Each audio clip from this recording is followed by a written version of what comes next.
साधकों, हमारे पास एक रिक्वेस्ट बार बार आ रही है कि गुरुजी, किसी ने घर पर या घर वालों पर तांत्रिक क्रिया कराई हुई है, या लगता है जैसे कोई नेगेटिव एनर्जी परेशान करती है, तो उसके लिए कोई उपाय बता दीजिए। अभी कुछ दिनों से एक माता जी हैं जो बार बार हमें कमेंट, ईमेल्स भेज रही हैं कि गुरुजी कृपया करके कुछ बताइए। दरअसल उनके बेटे के ऊपर किसी ने बहुत कुछ गलत कराया हुआ है। स्वर विज्ञान को वो हमारी वीडियोस के माध्यम से कई महीनों से फॉलो करती आ रही हैं। उनको चमत्कारिक लाभ भी प्राप्त हुए हैं।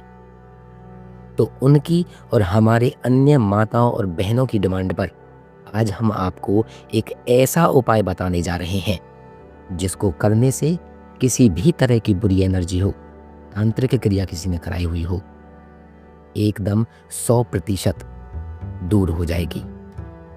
और यह उपाय आपको होलिका दहन वाले दिन ही करना है, इसलिए यह वीडियो आपको दिया जा रहा है।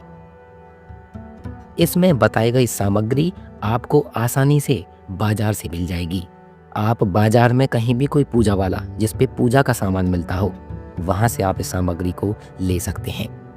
तो चलिए शुरू करते हैं। देखिए, जैसा कि हम आपको स्वर विज्ञान की बहुत सारी वीडियोस में बता भी चुके हैं कि अगर हम स्वर के माध्यम से ऐसा कोई उपाय बताने जा रहे हैं तो सबसे पहले आपको अपने स्वरों को पहचानना आना चाहिए।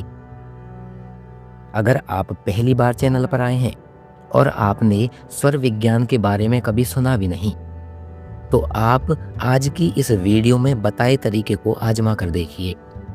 स्वर विज्ञान कितना प्रभावशाली है ये आप समझ जाएंगे। चैनल पर स्वर विज्ञान की बहुत सारी जानकारी हम आपको पहले ही दे चुके हैं, लेकिन फिर भी हम यहाँ इस वीडियो में इस हिसाब से बात करेंगे जैसे आप पहली बार इस विद्या को जान रहे हैं, ताकि पहली बार सुन रहे साधकों को आसानी से हमारी बात समझ आ जाए।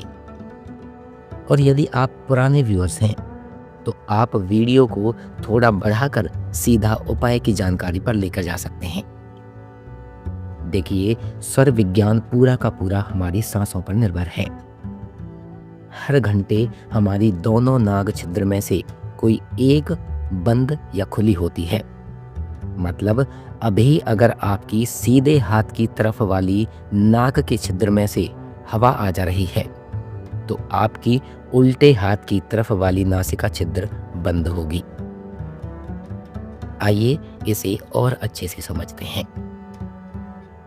अपने सीधे हाथ के अंगूठे से अपनी सीधी ही तरफ की नाक के छिद्र को बंद कर लें और अब उल्टी नाक के छिद्र से लंबी सांस अंदर खींचें और तुरंत बाहर निकालें। 3-4 बार ऐसा कीजिए।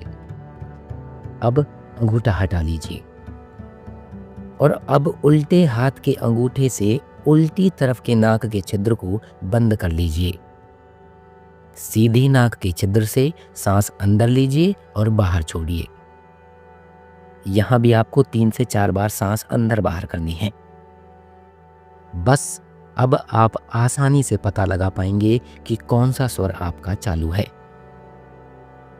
ध्यान दीजिए, आपने जब दोनों नाक से अलग अलग हवा अंदर बाहर की तो आपने महसूस किया होगा कि दोनों में से किसी एक नाक के छिद्र में हवा आसानी से आ जा रही है, जबकि दूसरी में कुछ रुकावट, कुछ अटकाव या बंद सी महसूस हो रही होगी।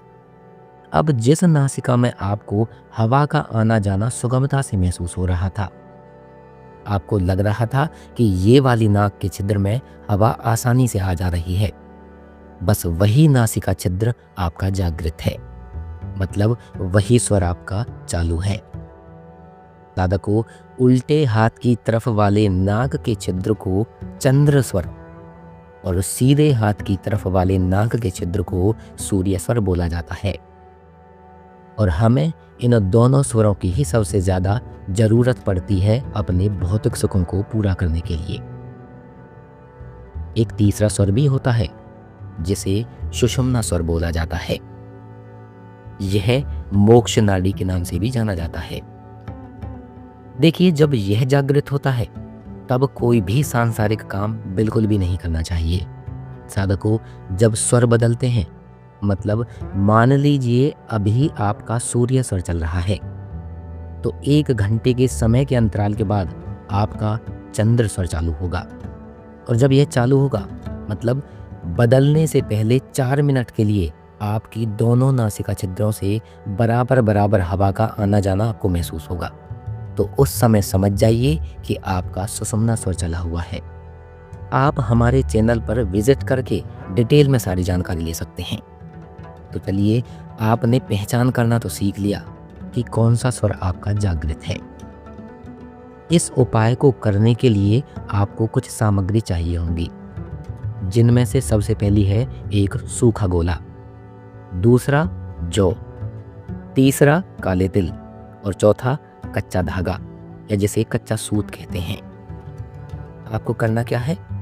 देखिए, सूखे गोले को ऊपर से, बिल्कुल ऊपर से बहुत थोड़ा सा चाकू से काटकर अलग कर लेना है और उसके अंदर जौ और काले तिल बराबर मात्रा में मिलाकर भर देना है।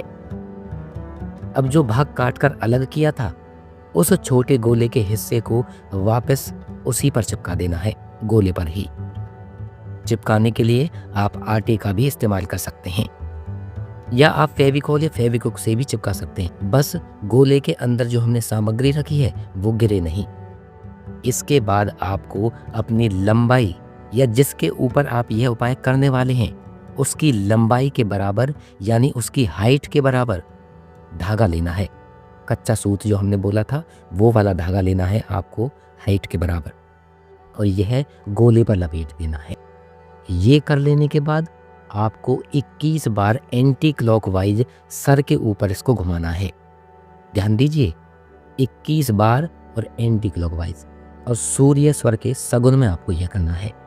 जब घुमाएं तो आपको एक बात और बोलनी है कि जो भी तांत्रिक ऊर्जा मेरे ऊपर है वो इस गोले में आ जाए, या ये कि कोई भी कैसी भी तरह की नकारात्मक ऊर्जा है जो मेरे अंदर है वो सारी निकलकर इस गोले में आ जाए। चलिए और अच्छे से समझ लेते हैं। देखिए, आप जब सर पर यह घुमाएंगे तो उससे पहले आपको अपना स्वर चेक करना है। आपका सूर्य स्वर जागृत होना चाहिए उस दौरान। मतलब क्या करना है कि सूर्य स्वर से लंबी सांस अंदर खींचकर और सांस को अंदर ही रोककर तब यह आपको सर के ऊपर घुमाना है। अच्छा, सूर्य स्वर से सांस अंदर कैसे खींचेंगे? अपने उल्टे हाथ के अंगूठे से उल्टी नाक के छिद्र को बंद करके सीधी नाक के छिद्र से लंबी सांस अंदर खींचेंगे और अंदर ही रोक लेंगे। इसके बाद सर से एंटी क्लॉकवाइज 21 बार आपको घुमाना है। साधकों, 21 बार जब आप यह घुमाएंगे तो उतनी देर तक आप सांस को अंदर नहीं रोक सकते। तो जब आपको लगे कि सांस अब नहीं रोक सकते हो तो रुक जाएं और दोबारा से सांस अंदर लें, लेकिन गिनती याद रखें, 21 बार करना है। ये करने के बाद इस गोले को जहां होलिका दहन हो रहा है वहां आग में स्वाहा कर देना है। मतलब वहां आग में डाल देना है, जलती आग में, ये ध्यान रहे। आप अपने ऊपर या जिस किसी के भी ऊपर यह उपाय करेंगे, कुछ घंटों के बाद ही चमत्कार आपको स्वयं दिखेगा। करके देखिए।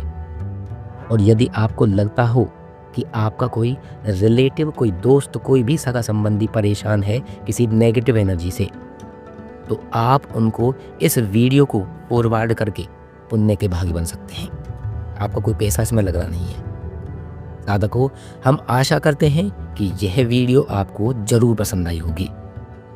आप अपने प्रश्न या सुझाव हमें कमेंट के माध्यम से भेज सकते हैं, या आप हमसे टेलीग्राम पर भी जुड़ सकते हैं। हमारी टेलीग्राम आईडी है सर्वो सनातन 11। तो चलिए, मिलेंगे जल्दी ही अगली वीडियो में। तब तक अपना ध्यान रखिए। धन्यवाद।